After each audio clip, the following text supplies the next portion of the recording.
Excuse me. We're recording. Okay, welcome to assignment 7, session 2, understanding communication. So just some housekeeping again. You're aware of where all the amenities are, safety procedures. Yes. All the equipment's been checked and tagged, and we did welcome to country in the last session, so we won't do it again. And we excused my laryngitis. We excused your laryngitis. Very good. So are you right to proceed? Yep, absolutely. Yep. So the first session we talked about the basics of communication. We talked about the difference between verbal, non-verbal and written communication in a very basic sense, and how important it is in the workplace and for teamwork and for doing work tasks and for everything that you do at work, really. You need to have strong communication skills. Agreed. Which is why it says that in every job interview you'll ever go for, strong communication skills as a prerequisite. So let's go. So communication, again, we're just summarising again so that we're building on the learning. Communication is the process of exchanging information, ideas, thoughts and feelings. So verbal communication involves the use of spoken words to convey messages. So conversations, phone calls, speeches. Oh, keep pressing the wrong button. Features of verbal communication. So we're going to explore a little bit deeper now into verbal communication. So how we can change the way our message comes across. We can vary the tone of our voice. Not with laryngitis, you can't. No. But your voice is so much better than it was. Yeah, true. We can vary the volume and pitch so that we're not boring the person to death, like Uncle Boris. Oh, thanks. Like he goes a monotone. Yeah, everybody's gone to sleep before the punchline. Oh, come on. Speed. So, for example, when you're teaching a class, the best technique is to speak slightly slower than you would in normal conversation. So I wouldn't normally speak this slowly. You know that I would speak much faster than this. And the use of language and vocabulary needs to be appropriate for the person you're communicating with. So for the purposes of this video, the person that you are being is learning about communication at an Australian Qualifications Framework Level 2, doing a Certificate 2. So I would avoid the use of jargon, scientific terminology that was, too difficult maybe. Gotcha. The people in this course, some of them have English as their second language. Sure. And have worked a lot in other countries, perhaps, and they don't have a mastery of English. Perhaps so if they sat down and watched The Castle, they wouldn't get it. They wouldn't get it. No, nobody gets it except Off Australia. the bonny do. So language and vocabulary is very important to tailor it to the person you're talking to. Otherwise, you could have a great message, but the other person won't understand it, so there's no point in communicating that message. So non-verbal communication involves body language, facial expressions, gestures, posture, and eye contact. And in some cultures, we have to be sensitive. In some cultures, eye contact can be rude. Do you know what cultures they are? Oh, excuse me. Hello, we've got an intruder. Hello. Excuse me. Don't step on any buttons. Zipper, would you like to be part of the class? Just keep going. He'll move on. Non-verbal communication. Okay. Yeah. Oh, sweetie. He wants to come up. Eye contact in some cultures. No, I don't know them off the top of my head. But there are some cultures where eye contact can be considered rude, and I am quite good at giving eye contact. Me too. So we'll need That's to... the first time I've heard that. I think maybe Japanese. Maybe. Yeah. In some instances, Excuse me. they won't look directly at you, but I can't qualify that. We'll find out for you though, if you like. So non-verbal communication often reinforces the message or conveys the emotion behind the message, or it really signifies whether you believe what you're saying or not. And it often is a way to identify people that aren't being truthful. Micro expressions and sure. Say if they're saying something positive and shaking their head, they might be lying. So features of non-verbal communication, facial expressions, which is difficult for me to maintain a neutral face. I struggle with this in meetings. I often react to everything people say. Yes, I know that about And you. I get in trouble because I give away exactly what I'm thinking. Right. You, on the other hand, have zero facial expression. Wow. Gestures and posture, eye contact and proximity in personal space. You often talk about how you can convey dominance, I guess, in some settings with proximity in personal space. Mm-hmm. Written communication, again, building on our knowledge from last session, involves the use of written symbols to convey messages. So written symbols can be symbols, icons, or actual words. Examples: emails, reports, text messages, letters, or signs. Mm-hmm. Features of written communication to be effective need to be clear and concise language. Proper grammar and punctuation is very important. Yeah. Logical structure is very important as well in written communication. Otherwise, the person that you're trying to communicate with, or people, won't understand your message again. They removed proper grammar and punctuation out of the curriculum in the 70s. I think punctuation was still in Yeah, it. punctuation was. Grammar was taken out. Yes. And by the time I finished in the late 80s, my education, they decided to bring it back. I know. We're all a bit grammar illiterate. Formal or informal tone. So the tone of a written email or a letter can convey Sure. whether it's, you need to address it in an appropriate manner. If it was a very formal grant proposition or a formal email to your CEO. And who you CC in. Yes, and don't reply all in emails. Or if it was just a friend and it's not a workplace, you can be informal, but you need to be aware of your organisational written communication policy, particularly around email. Communication, documentation, in-patient's notes, etc. has to follow the policy. Gotcha. So you'll need to know all of those. Comparing communication types. So the verbal, immediate feedback and tone matters. So if I was to talk to you in a really loud tone like that, would you think I was angry? Yeah, possibly. I never talk to you like that. I would be thinking about the last 5 minutes, what I did.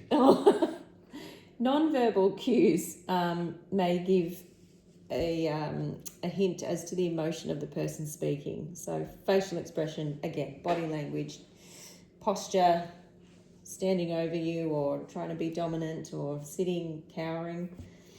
And written is permanent and structured. So I used to know someone that said never write it down.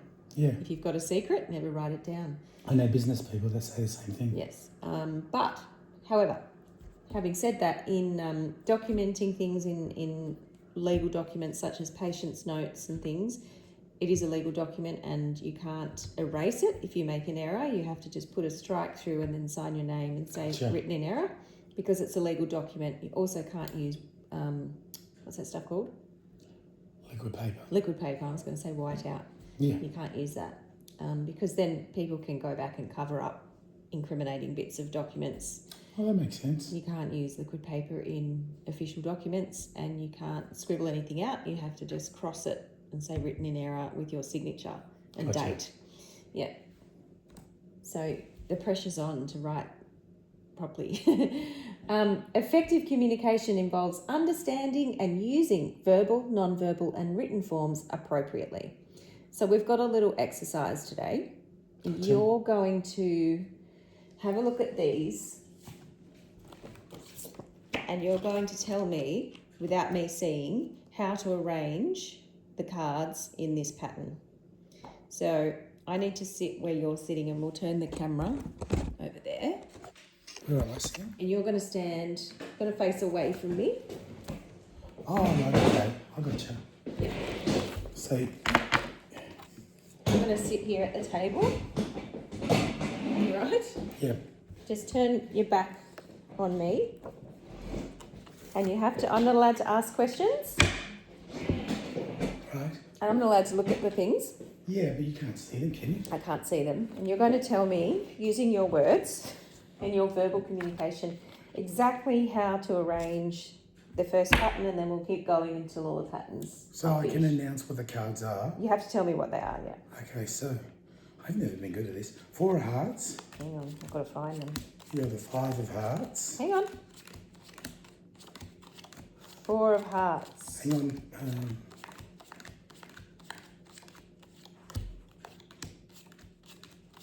What's that symbol? That's Clubs. Clubs. 4 of hearts and 5 of hearts. You've got 8 of clubs and 9 of clubs. Is that all for the first one? Yeah, that's it. Okay.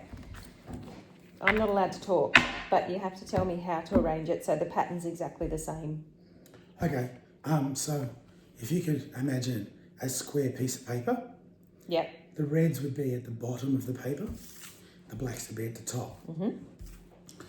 The reds,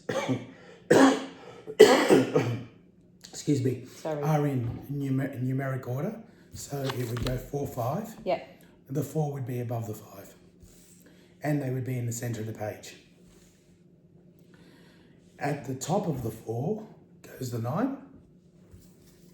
And to the right of the 9 is the 8. And that's it. Exactly like that? Yeah. Okay. I don't know. Oh, Oh, sorry. That was my error. what's your error? 8 was on its side. So, crucial in verbal communication to talk about which direction the cards are facing. Okay. All right. Excuse me. That's okay. I'm sorry for making you talk so much. Let's try one more. Okay, maybe we'll get it a bit better this one. We need the 10 of spades, Okay. the 9 of spades, Hang on. and the 8 of spades. All right. Do you want a drink? No, I'll be fine.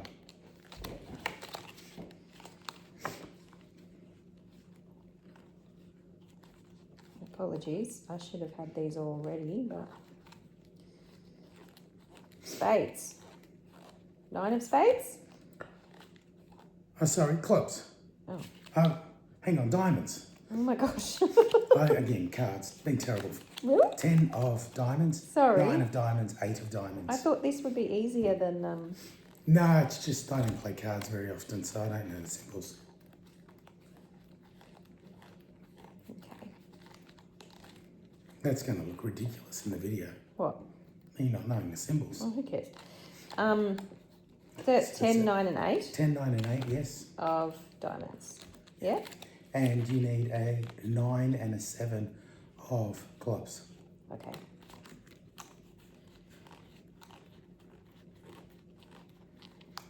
Even though this seems futile, it's actually quite a good exercise in communication. I'm not supposed to be talking though. Okay. Okay. So imagine again a A4 piece of paper. Correct. You would have the 8 of diamonds, yes, in the bottom left corner, standing upright. Above the 8 of diamonds, you would have the 9 of diamonds, and that would be placed horizontally. Again, with the edge of the paper being on the edge, yes. Above that, you would have the 10 of diamonds, and that would be vertical, and again, towards the edge of the paper. Next to the 9 of diamonds, you would have, it was supposed to be the 6 of clubs, but you got the 9 of clubs. Did I say 6 or 9? 9, but I can change it. Yeah. It is difficult with 6s and 9s in the cards. 6 of clubs, is it? Yeah. Yeah. Yep. So Oh, no. Yeah, 6 of clubs. Which? That's the clubs. What's that? I don't know. Spades. Yeah. We're both hopeless with cards. We gotta go and play some poker. Let's get out there. Sorry, I don't play cards. I thought this would be. I can't even shuffle. What? 6 of clubs. Yes? Yes. Yes. There you go. That's spade. Well, yes. Okay. Okay, so next to the 9 of diamonds, Yeah. placing it horizontally, you would have the 6 of clubs. To the top of the 6 of clubs on the left side, you would have vertically, right side, sorry, you would have vertically the 7 of clubs. And you've achieved that Perfect successfully. Yeah. Yay! Good. We did better on that. No, we did, yeah. Except I've got the 9 and the 6. There's one more. Oh, okay, I see it. You can do this one if it's easier. It's on the back. Okay, well, I'm happy to do this. We're getting the clubs and the diamonds We're sorted. getting it sorted. Okay, so we need, that's the 6 of hearts, Okay. the 8 of diamonds, 6 of hearts. 9 of diamonds, What was into the diamonds? 9 of diamonds 9 of diamonds, and 8 and of 8 diamonds. of diamonds. Oh, sorry.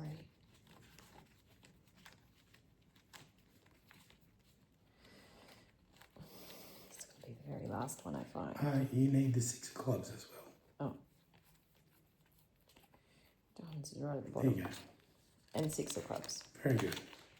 Okay, is that all? That's very good, yes. Okay. Now imagine again an A4 sheet of paper. Sure. Yep. Down at the very bottom right-hand side, you will place the 6 of clubs vertically.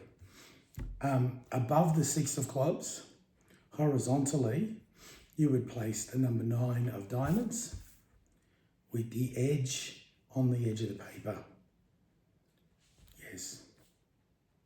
Now, directly above the 9 of diamonds, you would put the 8 of diamonds to the right-hand side of the page. Correct.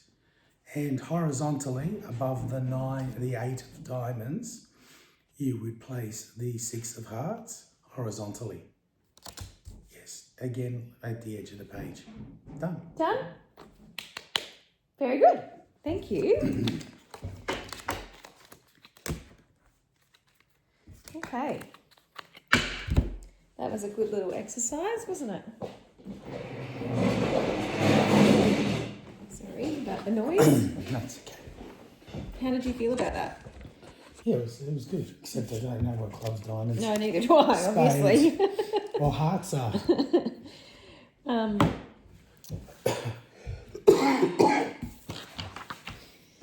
Okay, so I think you've got very strong verbal communication skills, especially when it comes to direction and orientation to things. It's probably because of what you do for a living. Sure. Yeah. So I felt like that was really easy. And is there anything you want to talk about as far as verbal communication goes? No. That was an interesting exercise. It was, wasn't it? It probably would have been harder if I wasn't watching you.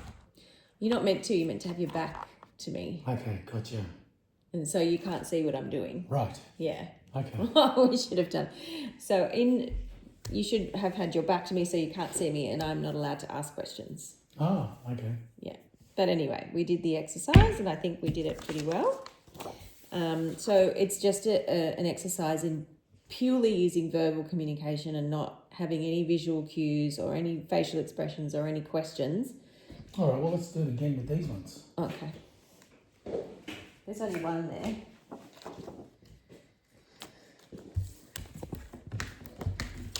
You're going to turn your back to me? Yeah, I will. Okay, I'm just going to stand over here.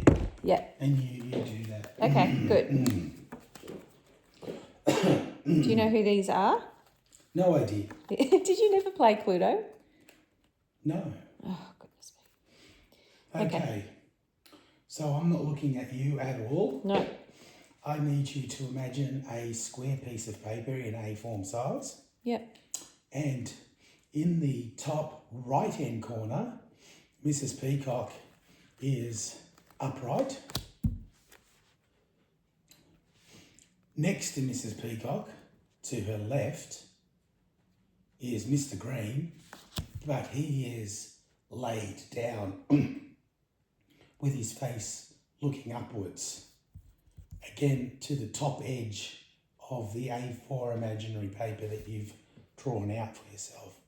So first we have Mrs. Peacock, top left corner, and Mr. Green looking upwards across the top edge of the paper. Excuse me.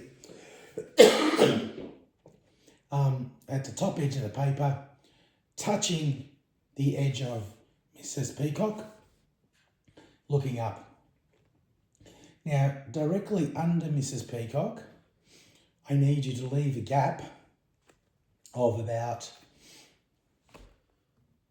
5 centimetres, and coal mustard is underneath there, again, standing vertically.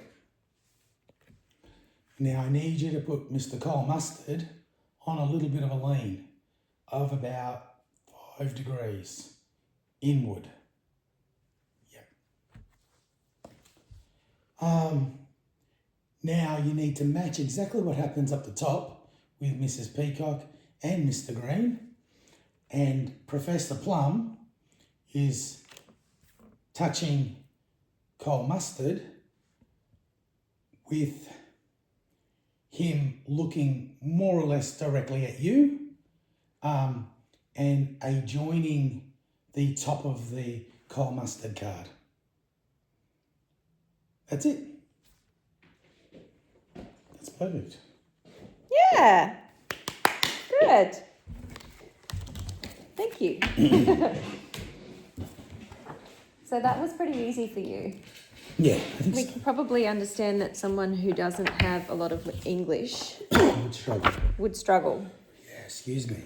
Do you want some water? No, that's fine. This is complete.